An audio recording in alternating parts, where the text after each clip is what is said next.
Opa, tudo bem? Como você está? Estamos aqui hoje para a gente poder continuar com o nosso projeto da leitura bíblica. Hoje é um dia muito bacana aí, onde nós vamos ler a história de vários reis, tá? Então já vai se preparando aí que nós estamos no segundo livro de Reis. Hoje nós vamos ler do capítulo 13 até o capítulo 15, tá bom? Só que até dando uma adiantada aí na leitura, já falando um pouco como que vai ser a leitura daqui de hoje, a gente vai falar sobre vários reis que comandaram o trono em Israel, em Judá, ok? Então já vai se preparando aí, tem que prestar bastante atenção para você entendendo ali o fio da meada da nossa história, ok? E aí vamos abrir a nossa Bíblia, vamos dar início aqui no capítulo 13 do segundo livro de Reis. Joacás, filho de Jeú, começou a reinar sobre Israel em Samaria no ano 23 do rei Joás, filho de Ocosias, rei de Judá. Ele reinou 17 anos. Fez o que Javé reprova, imitou os pecados que Jeroboão, filho de Nabate, havia feito Israel cometer, e não os eliminou. Então, a gente vê aqui que Joacás assumiu ali o trono, ele começou a reinar em Israel, só que ele fazia aquilo que Jeroboão cometia e que Deus, obviamente, não aprovava. Deus, quando Jeroboão veio a reinar sobre o trono de Israel, até para a gente voltar aí um pouco na história, a gente leu esses dias atrás, essa história, se eu não me engano, está no primeiro livro de Reis, tá? Se você não acompanhou aí os dias anteriores, vale a pena voltar aí atrás para você entender de fato a história de Jeroboão. Mas até para te explicar assim, resumidamente, Jeroboão assumiu o trono em Israel, foi rei ali por durante um tempo, só que ele, quando ele foi consagrado como rei ali sobre Israel, Deus veio a falar com ele e falou assim, ó, se você fizer tudo aquilo que eu aprovo, seguir as minhas leis, seguir os meus mandamentos, me amar sobre todas as coisas, você vai ter um reinado tão abençoado como o de Davi. Você vai ter uma dinastia aí muito grande, como eu tive com meu filho Davi. Então ele fala com Jeroboão para, se ele seguir aquilo que Deus quer, aquilo que Deus aprova, ele vai ter aí longas bênçãos por todas as suas gerações, todos os seus descendentes. Só que Jeroboão, ele se esquece desse recado que Deus, não sei se a palavra é esquecer, mas vamos dizer aí que ele virou as costas para Deus num dos seus anos lá de reinado e fez aquilo que Deus reprova. Jeroboão começou a adorar falsos deuses. É até importante, eu vou até voltar aqui, deixa eu ver se, eu acho que se eu procurar, se eu olhar aqui, se eu bater o olho, eu vou achar onde que está essa parte, para você entender o pecado de fato que Jeroboão cometeu. Quer ver, ó? Eu vou falar aqui que a própria Bíblia traz para a gente. Capítulo 12, versículo 29 e 30. Jeroboão aqui já era rei, tá, de Israel, e olha o que ele faz. Versículo 29 do capítulo 12 de 1 Reis. Colocou um dos bezerros em Betel e instalou o outro em Dan. Isso foi causa de pecado. O povo foi em procissão diante do bezerro até Dan. Se a gente voltar aí mais atrás na história, se a gente voltar lá no tempo de Moisés, a gente viu que uma coisa que os filhos de Israel... Tá passando um carro aqui na rua. Mas a gente viu que os filhos de Israel começaram a adorar falsos deuses. Eles fizeram até um bezerro de ouro para ter ali um deus material para que eles pudessem adorar. Isso foi causa de pecado, de muitas consequências ruins que eles tiveram. E a gente vê mais uma vez que Jeroboão fez bezerros de ouro, levou até Betel, levou até Dan e fez o povo ali cair também em pecado. Fez os filhos de Israel mais uma vez aí adorar falsos deuses. Então, a gente viu aqui que Jeroboão, ele colheu tudo aquilo que ele fez de ruim e toda a sua dinastia ficou amaldiçoada. Então, ele cometeu aí... Perdão. ele cometeu aí muitas falhas e a gente viu que tudo aquilo que Deus planejava para ele foi por água abaixo, simplesmente por ele seguir os seus pensamentos, idolatrar aí falsos deuses. E isso já nos traz um ensinamento muito grande. Cara, você está disposto a fazer o que da sua vida? Eita, nós. Você está disposto a fazer o que você acha que é certo? Você quer colocar aí as suas necessidades, os seus objetivos, os seus sonhos à frente daquilo que Deus tem para a sua vida? Infelizmente, eu tenho a te dizer aí que você vai colher muitas coisas ruins. Pois se nós temos um Deus que nos criou, que entregou o seu Filho para perdoar todos os nossos pecados, que nos amou e verdadeiramente, cara, passou aí por diversas dificuldades. Imagina na época de Jesus, o cara foi humilhado, apedrejado, crucificaram ele, traíram, negaram, e ele mesmo assim continuou firme e forte para poder morrer pelos nossos pecados. Então a gente tem que repensar. Será que eu quero seguir os meus objetivos ou eu quero colocar aqueles objetivos, aqueles propósitos que Deus tem para mim à frente dos meus? Eu particularmente busco escolher todos os dias os propósitos de Deus na minha vida. Eu não quero mais viver de necessidades.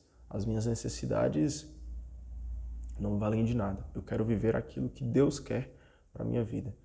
Então, não vamos cometer as mesmas falhas que os nossos antepassados, que Jeroboão, poderia aqui citar vários outros, Adão, Eva. Não vamos seguir as nossas necessidades carnais, mas vamos seguir os propósitos que Deus quer para a nossa vida.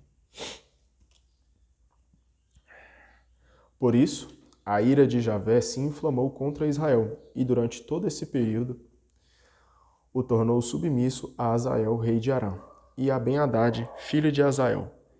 Então Joacás implorou a Javé, e Javé o escutou, porque viu como o rei de Arã oprimia Israel. Javé deu a Israel um libertador, que o libertou do poder de Arã, e os israelitas puderam morar em suas tendas, como antes. Não se afastaram, porém, dos pecados que Jeroboão tinha feito Israel cometer. Continuaram a cometê-los. Até o poste sagrado continuou erguido em Samaria. Então a gente viu aqui que eles continuaram a fazer aquilo que Deus reprovava. Foi por isso que Javé deixou para Joacás somente 50 cavaleiros, 10 carros e 10.000 soldados de infantaria. O rei de Arã os havia exterminado e reduzido à poeira da estrada. O resto da história de Joacás, do que ele fez e suas façanhas, tudo está escrito nos anais do rei de Israel. Joacás morreu e foi enterrado em Samaria, e seu filho Joás lhe sucedeu no trono. Joás, filho de Joacás, começou a reinar sobre Israel em Samaria no ano 37 de Joás, rei de Judá. Ele reinou 16 anos, fez o que Javé reprova e não se afastou dos pecados que Jeroboão, filho de Nabate, havia feito Israel cometer, e continuou a praticá-los. O resto da história de Joás, do que ele fez e suas façanhas, a guerra que ele moveu contra Amazias, rei de Judá, tudo está escrito nos anais dos reis de Israel. Joás foi se juntar a seus antepassados e Jeroboão lhe sucedeu no trono. Joás foi enterrado em Samaria com os reis de Israel. Eu vou dar uma pausa aqui que eu tô achando que tá fazendo muito barulho. Vou trocar de lugar aqui e já volto, tá? Pronto, agora sim. Tava fazendo muito barulho onde eu estava. Era cachorro latindo, carro passando. Aí fica difícil de prestar atenção na leitura. Mas vamos continuar aqui no versículo 14. Quando Eliseu pegou a doença que o levaria à morte, Joás, rei de Israel, foi visitá-lo e chorou sobre ele, dizendo: meu pai, carro e cavalaria de Israel. Eliseu disse: vá buscar o arco e algumas flechas. Então Eliseu ordenou ao rei: segure o arco. E Joás segurou o arco. Eliseu pôs as mãos sobre as mãos do rei e disse: abra a janela do lado do oriente. E o rei abriu a janela. Eliseu ordenou: atire. E Joás atirou. Eliseu exclamou: Flecha vitoriosa para Javé, flecha vitoriosa contra Arã. Você vencerá Arã em Afeque até eliminá-lo. E continuou: Pegue as flechas. Joás pegou as flechas. Eliseu ordenou ao rei: Golpeie o chão. O rei disparou 3 flechas e parou. O homem de Deus ficou irritado contra o rei e disse: Você deveria ter disparado 5 ou 6 flechas. Então você derrotaria Arã até eliminá-lo, mas agora você vencerá Arã somente 3 vezes. Eliseu morreu e foi enterrado. Todos os anos, bandos moabitas faziam incursões no país. Certa vez, alguns homens que estavam enterrando o morto avistaram um desses bandos. Jogaram o corpo dentro do túmulo de Eliseu e foram embora.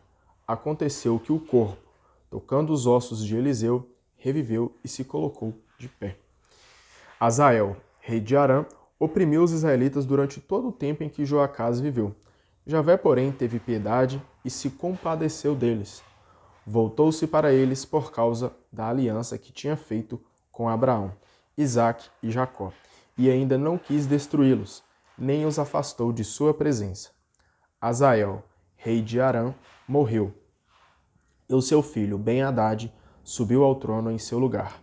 Então Joás, filho de Joacás, retomou do poder de Ben-Hadad, filho de Hazael, as cidades que Hazael tinha arrebatado de seu pai Joacás durante a guerra. Joás venceu 3 vezes os arameus e reconquistou as cidades de Israel. Eu separei aqui a explicação sobre ali o falecimento da morte de Eliseu, um profeta, um enviado de Deus, e ela fala o seguinte: a morte de Eliseu não marca o fim do profetismo. Pelo contrário, Elias e Eliseu iniciaram o movimento profético, que influenciará por séculos a vida política, social e religiosa de Israel. Então a gente viu aqui que Elias e Eliseu, Elias na verdade, ele não teve assim uma morte declarada, escrita aqui na Bíblia. Se a gente voltar lá nas leituras que a gente já leu, inclusive, Elias ele foi arrebatado pelo Senhor. Quando ele foi arrebatado, Eliseu continuou ali sendo um discípulo de Elias, perdão. E ali Eliseu também foi um profeta enviado por Deus. Por muitas vezes a gente viu aqui nas leituras que Eliseu, ele proclamava muitas coisas que iam acontecer com os reis, mas não pelas suas vontades, mas sim porque Deus o ordenava, Deus o usava ali como um instrumento na terra. E a gente percebe aqui que mesmo esses 2 profetas tendo falecido, eles vão é apenas o início desse movimento profético, que isso ainda vai influenciar muito a vida política, social e religiosa de Israel.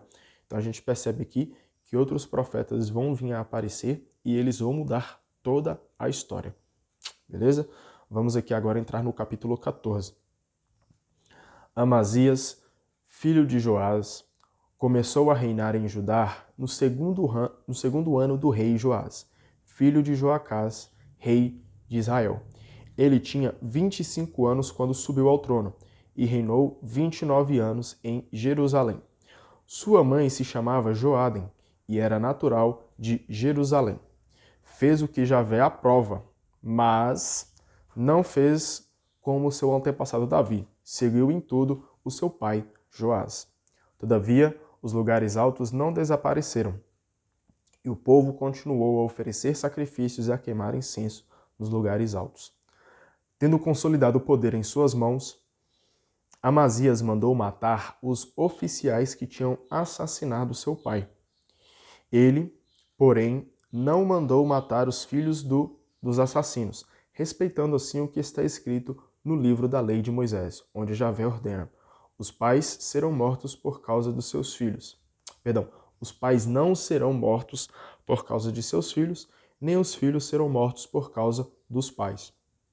Cada um morrerá por causa do seu próprio pecado. Isso é uma coisa muito importante. Imagina se a gente tivesse que pagar aí todos os pecados que os nossos pais cometeram. Apesar de que, vou fazer um breve comentário. Algumas vezes a nossa família, assim eu posso dizer até um pouco parecido com a história de Salomão. porque Davi era o pai de Salomão e Davi buscava sempre seguir, na verdade, os ensinamentos e os mandamentos de Deus. Porém, Davi, ele cometeu um erro assim gigantesco, cara, de cometer um adultério. Ele se envolveu com uma mulher que já era casada. E essa maldição foi passando de geração em geração. Então a gente lembra que depois veio Salomão, Salomão também se tornou rei, só que Salomão, apesar de ter uma sabedoria muito grande, uma sabedoria que vinha de Deus inclusive, ele também cometeu erros. E foi basicamente ali no mesmo contexto que o pai. Salomão se envolveu com muitas mulheres, começou até mesmo a adorar deuses de mulheres estrangeiras. Então a gente percebe que a gente não vai pagar pelos erros que os nossos pais cometeram. Nós vamos, cada um, olha para você ver como Deus fala, cada um morrerá por causa do seu próprio pecado. Então os pecados que eu cometi, eu mesmo vou pagar sobre eles. Só que a gente vai passando alguns ensinamentos errados para os nossos filhos. Eu ainda não sou pai, ainda não sou casado, mas a gente percebe que os ensinamentos, mesmo que vindo de forma indireta, quando a gente é muito criança, quando a gente é muito mais novo, é onde na maior parte das vezes aí a gente olha para as pessoas adultas e a gente enxerga as coisas e começa a filtrar aquelas coisas, mas a gente ainda não tem noção do que é certo e o que é errado. Então a gente percebe, aquilo ali fica na nossa mente. E querendo ou não, qualquer plantinha, qualquer semente que é plantada em nosso coração quando nós somos crianças, cara, ela vai florescer aí muito mais. Se os nossos pais florescem coisas boas, se os nossos pais têm atitudes agradáveis para Deus, os nossos filhos, o futuro dos nossos filhos vão ser coisas agradáveis para Deus. Pois a gente plantou ali uma sementinha boa. Porém, o contrário também é verdade. Se os nossos pais aí têm atitudes que, como é que eu posso dizer, que são malignas, que tendem ao pecado, a gente vai colher, a gente vai ter essa semente aí sempre plantada em nosso coração. Não estou dizendo aqui que uma pessoa ela já está destinada a pecar pelos seus pais, mas a partir do momento que eu já sou adulto e eu tenho consciência de aquilo que é errado e aquilo que é certo, aquilo que meus pais faziam, que eu sabia que era certo e que talvez eles plantaram em meu coração uma coisa que talvez não me agrade tanto, cara, a partir do momento que eu tomo a consciência de que isso é um erro, eu sou responsável de quebrar essa maldição e não querer continuar com esses erros que meus pais tinham. Então é justamente isso que Deus nos fala na palavra de hoje. Os pais não serão mortos por causa dos seus filhos, nem os filhos serão mortos por causa dos seus pais. Cada um morrerá por causa do seu próprio pecado. Então, se você teve algum ensinamento, se você passou por alguma dificuldade, sem querer aqui entrar em assuntos específicos, mas cada um tem o seu problema. Cada um tem o seu calcanhar de Aquiles, onde talvez tenha sido ensinado por outras pessoas que deveriam ser referências positivas para você. E nem sempre é assim. Então, o que eu estou querendo te dizer é que você não está destinado a pagar os pecados que seus pais cometeram, mas você vai colher os pecados que você comete. E se você acha que você foi ensinado de uma forma errada, cara, quebra essa maldição hoje. Se arrependa verdadeiramente, converse com o Senhor, fala assim, Deus, eu vivi muitas vezes em situações de discussão, de briga, de violência, e eu não quero isso para minha vida. Eu, a partir de hoje, quebro essa maldição dentro do meu coração e dentro da minha casa, dentro da minha família. Então, Deus pede justamente isso, que você quebre todas as maldições que há dentro do seu subconsciente para que você possa servir e amar a Deus verdadeiramente. E, óbvio, passar ensinamento bíblico, passar o evangelho, passar o amor de Deus por nós, para os nossos filhos. E assim a gente começar uma nova geração, uma geração que adora e que ama a Deus sobre todas as coisas. Eu vou buscar, não é uma tarefa fácil, eu preciso antes de querer passar isso, eu tenho que viver isso na minha vida, tenho que plantar essas sementes boas de Jesus Cristo, de Deus, do Evangelho, dentro do meu coração. Então, antes eu tenho que me transformar, eu tenho que me reformar para que eu possa passar aí para os meus filhos também. Então, vamos criar uma nova geração de cristãos que amam e adoram a Deus sobre toda e qualquer circunstância. Amém? Vamos continuar aqui porque o bate-papo fica muito bom. Amazias derrotou os edomitas no Vale do Sal, cerca de 10.000 homens durante a guerra, conquistou Rocha e mudou o nome dela para Gesetel, nome que se conserva até hoje. Amazias mandou então os emissários a Joás, filho de Joacás e neto de Jeú, rei de Israel, com esta mensagem: venha para me enfrentar. Joás, rei de Israel, respondeu a Amazias, rei de Judá, com esta mensagem: o espinheiro do Líbano mandou dizer para o cedro do Líbano: dê-me sua filha como esposa para meu filho. Mas as feras do Líbano passaram e pisotearam o espinheiro. Você derrotou Edom e se encheu de orgulho.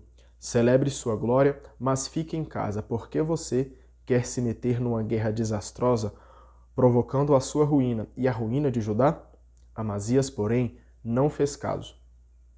Então, Joás, rei de Israel, foi enfrentar Amazias, rei de Judá, em Bet-Sames, que pertence a Judá. E Judá foi derrotado por Israel, e cada um fugiu para a sua tenda.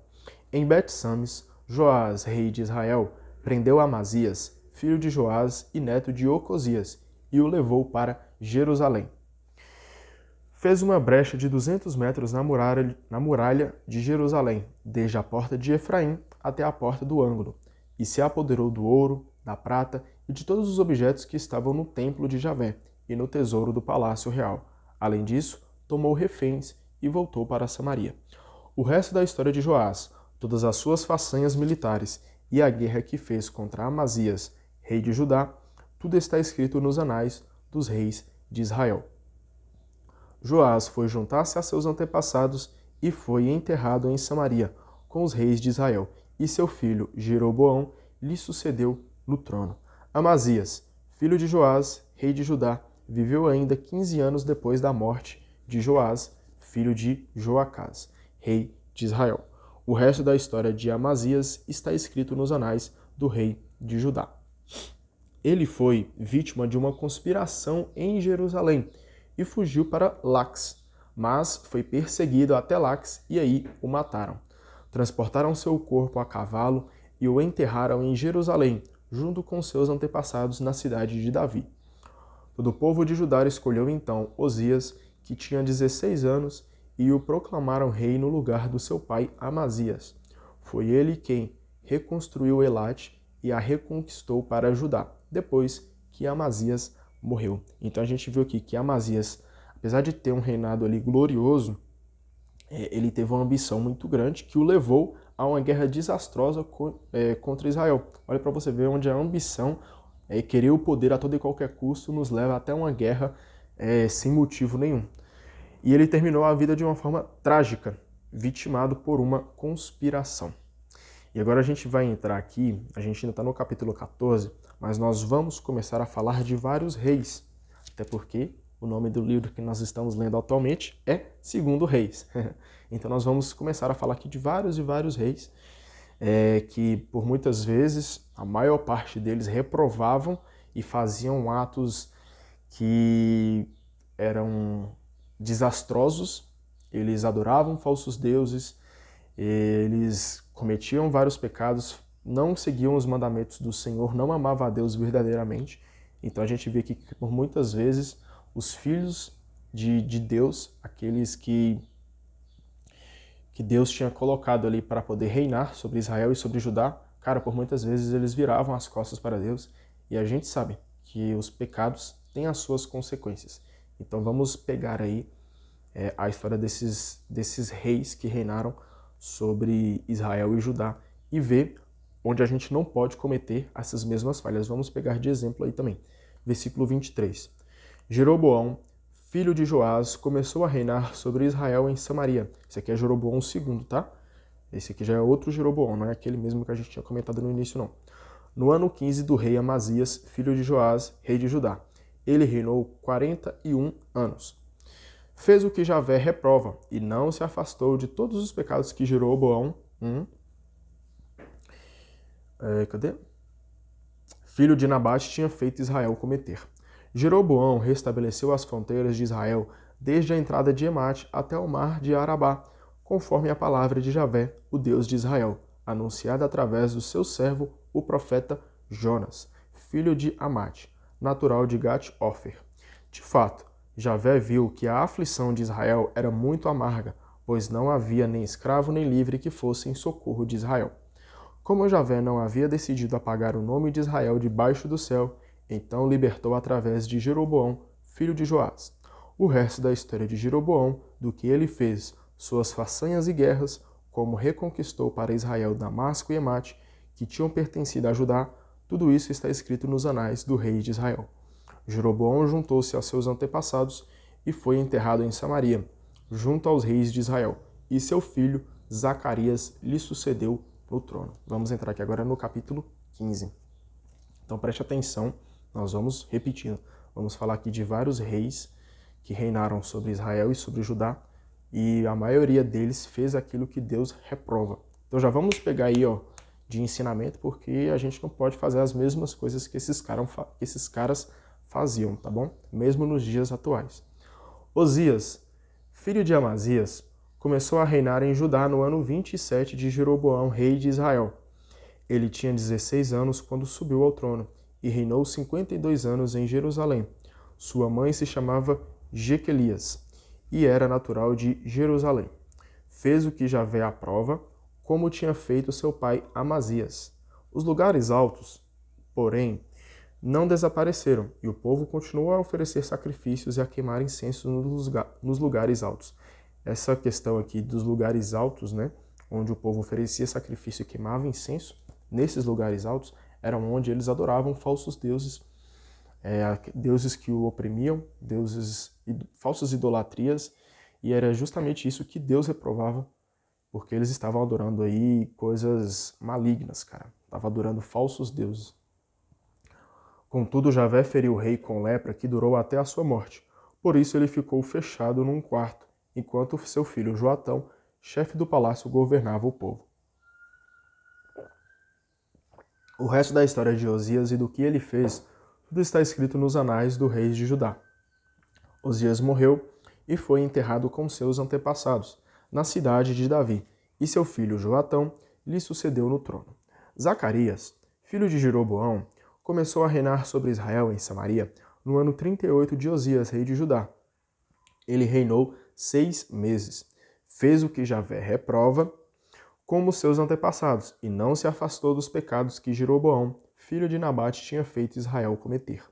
Selum, filho de Jabes, fez uma conspiração contra Zacarias e o matou em Geblaã e usurpou o trono. O resto da história de Zacarias está escrito nos anais dos reis de Judá.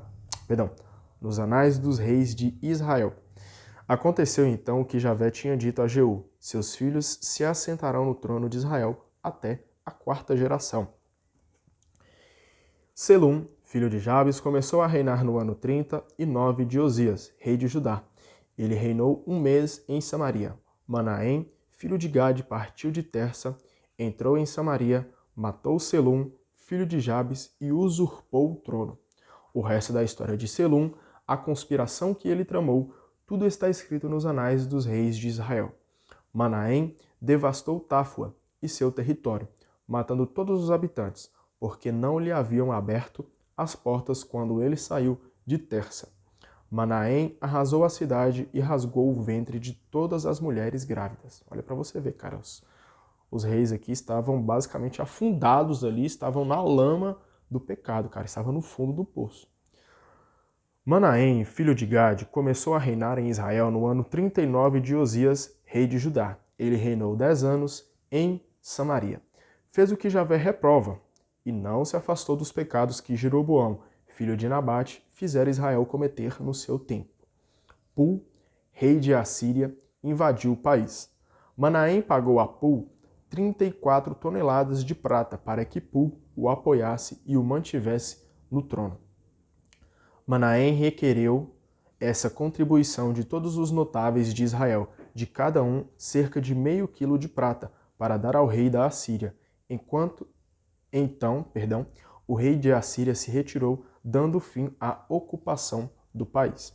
O resto da história de Manaém e do que ele fez, tudo está escrito nos anais dos reis de Israel. Manaém se juntou a seus antepassados e seu filho Facéias lhe sucedeu no trono. Facéias, filho de Manaém, começou a reinar em Israel no ano 50 de Osias, rei de Judá. Ele reinou 2 anos em Samaria. Fez o que Javé reprova, mais uma vez, e não se afastou dos pecados que Jeroboão, filho de Nabate, fizera Israel cometer. Seu oficial Facéia, filho de Romelias, conspirou contra ele e o assassinou na torre do palácio real, em Samaria, trazendo consigo 50 homens de Galaade. Facéia matou o rei e usurpou o trono. Quando eu estava lendo, vou até, antes de terminar aqui a leitura, falta mais um pouquinho, cara. Eu até, quando estava lendo aqui a primeira vez sobre essa história, porque sempre que eu vou ler aqui para fazer o vídeo, eu sempre dou uma lida antes, né? Até para mim saber o que eu vou estar lendo em vídeo aqui. Quando eu li a primeira vez sobre essas histórias desses reis aqui, me veio algumas conclusões. Pode ser que não tenha até muito a ver com a teologia, com se é isso mesmo que era para ser entendido. Só que assim, cara, eu sempre peço a ajuda do Espírito Santo para entender de fato o que ele está querendo dizer comigo. O que ele está querendo me mostrar com a história desses reis, dessas leituras bíblicas que a gente vem fazendo. E sabe uma coisa, cara, que eu percebi? Que a gente vai lendo aqui a história dos reis, e a maioria dos reis, vamos dizer aí que 90% dos reis faziam tudo aquilo que Deus reprova.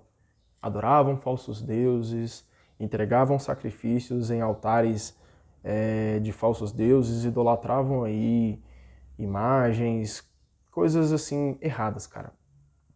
E aí me veio assim na mente as consequências, não me veio na mente, perdão, veio a leitura aqui e as consequências das pessoas. A gente vê aqui que alguns reis foram assassinados, outros reis, por estarem tão afundados no pecado, eles rasgavam o ventre das mulheres, com crianças, com bebês. Olha para você ver que absurdo, cara.